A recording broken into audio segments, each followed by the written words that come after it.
Good afternoon. Today I am at Grayville Falls Town Park in Amston. Just past the parking lot, you head downhill. There's a wide open field over there. You got recently restored picnic tables and barbecue spots, although trash seems to be a bit of a problem. And a few more picnic spots that were overgrown last time I was here, but seem to have been fixed up recently. Through here we pass the remains of old foundations. You can actually get sort of a view of what was probably a sluiceway that was used to power, I think it was something to do with some kind of carpet manufacturing.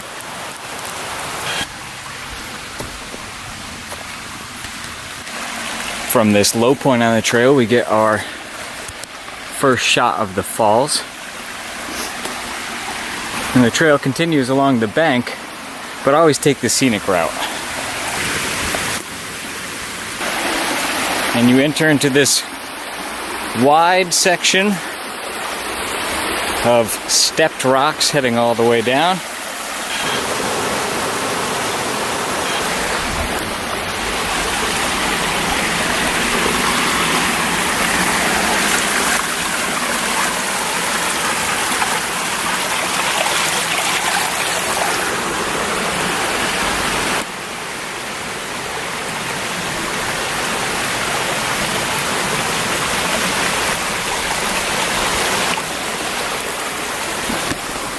And here you have the main section, I guess you would call it, of the falls.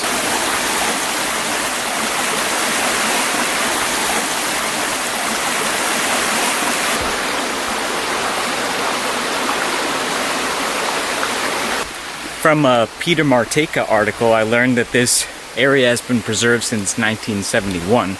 In 72, they had a contest to name the area, and it was named for the William Gray Carpet Warp Manufacturing Company. Here's the view just above the falls. Unfortunately, this large tree fell and sort of disrupted the view.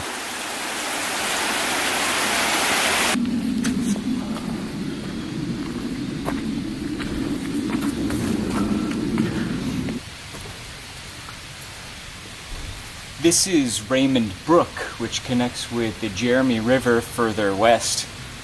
The Jeremy River runs through most of Hebron, and while this is a Hebron town park, it's not listed on their town page.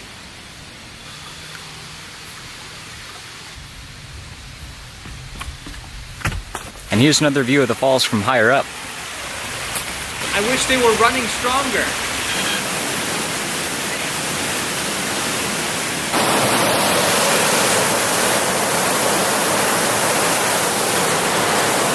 More what I'm talking about. Now on the other side of the falls, you're on this small bluff above the cascade, and you head down the other side and you get this long view all the way up the cascade.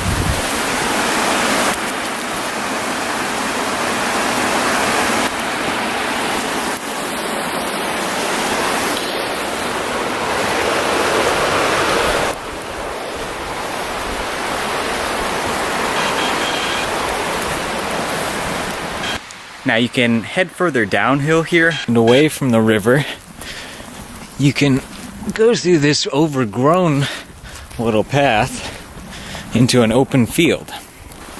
And should you pass through that open field, you'll eventually reach this secluded spot along the Jeremy River.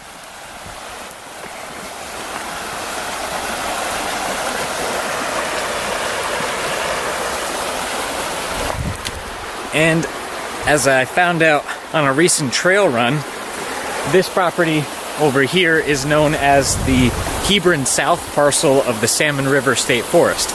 And there's a whole maze of mountain bike single track and old paths that crisscross there, and a nice one just on the other side of the river here that goes along the river.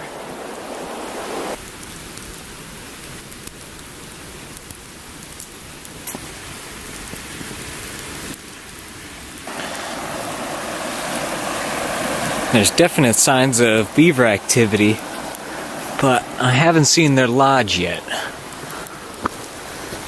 I've tried to follow this narrow, overgrown path the last time I was here, but it didn't really seem worth it, and I'm guessing that it just leads to a couple of these even more secluded fishing spots along the river here.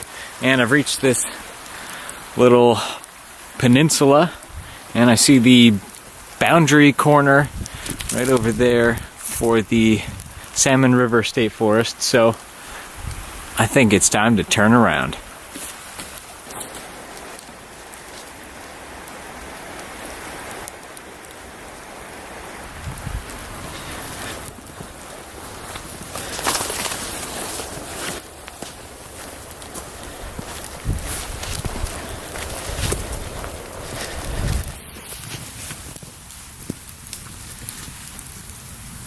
Back in the town park, we can head uphill to Deer Line Trail,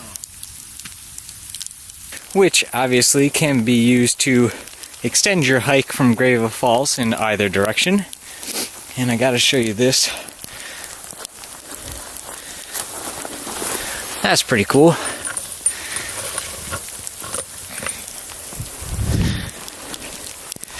And this snow is starting to turn to wintry mix, so I better pick it up.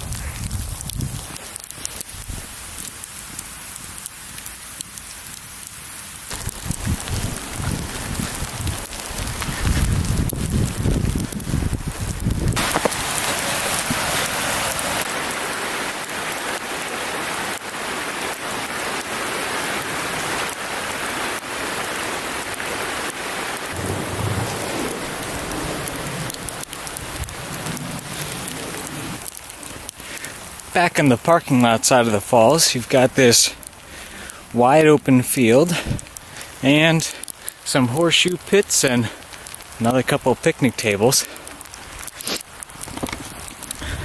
And I guess that's it. So you've got a nice little park with a long sloping waterfall sandwiched between the airline trail and that parcel of the Salmon River State Forest. Now I did like a 8-mile trail run and barely touched probably half the trails there, so you could certainly do an all-day hike here if you wanted to. But that's it for now. I'll see you next time.